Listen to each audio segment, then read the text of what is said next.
Bonjour Jean Misrahi. Bonjour. C'est une belle histoire entrepreneuriale. Vous avez quitté en 2007 Eclair pour monter Imagis.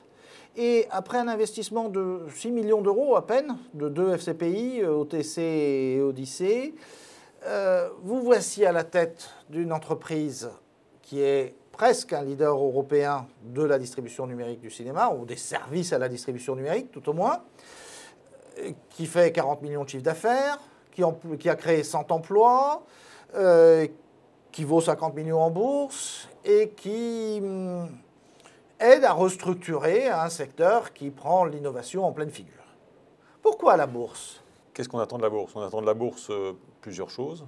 D'abord, une certaine visibilité sur nos marchés, sur des marchés de services, dans un monde où il y a un certain nombre d'acteurs qui, eux, ne sont pas cotés en bourse. Donc ça nous donne un élément différenciant parce que ça veut dire qu'on a atteint une étape, un point d'étape qui est significatif puisque le marché nous reconnaît. Et donc ça veut dire qu'on a fait nos preuves en tant qu'entreprise. Il y a un deuxième point qui est, outre la levée de fonds, qui est le fait que c'est une forme d'organisation du capital plus souple pour nous permettre de réaliser des opérations d'acquisition. Et ça va un peu avec ce statut aussi, c'est-à-dire les acquisitions sont plus faciles parce que votre titre a une valeur objective. Absolument. Voilà. Le fait que la société est valorisée, qu'il y a des conseils, enfin des banques qui la suivent, qui peuvent apporter des notes d'information extérieures, donc qui objectivent la valeur du titre, tout ça fait que des potentiels partenaires y verront plus clair. Ça, c'est assez classique, hein. Liquidité, visibilité, statut, acquisition. Qu'est-ce que vous sentez qui ne va pas à la Bourse de Paris? Ce qu'on a rencontré comme difficulté, c'est de deux natures différentes.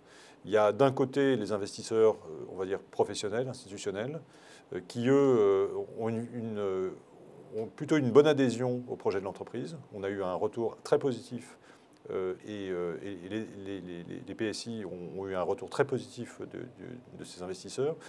Même sur une toute petite valeur où il y a des problèmes de liquidité. Alors justement, le problème qui a été soulevé de manière fréquente, c'est le problème de la liquidité éventuelle.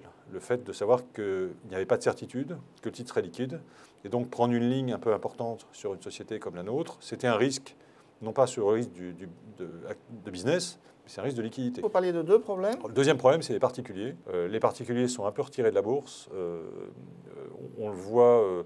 Enfin, on fait quand même des opérations de communication assez importantes pour des résultats qui sont, je trouve, pas à la hauteur. Et c'est un peu dommage. C'est un peu dommage qu'il n'y ait pas la capacité d'aller auprès des particuliers faire passer le message de l'entreprise. Il y a une désaffection qui est double dans notre pays en particulier. Je pense que la vision de l'entreprise auprès des Français a besoin d'être améliorée. Ce n'est pas une complainte, c'est aussi à nous de l'animer. C'est-à-dire c'est à nous de faire en sorte que l'entreprise devienne de plus en plus attractive et que le public au sens large, donc les institutionnels et les particuliers, soient séduits par, non pas seulement par nos promesses, mais également par nos réalisations. Merci, Jean Misrahi.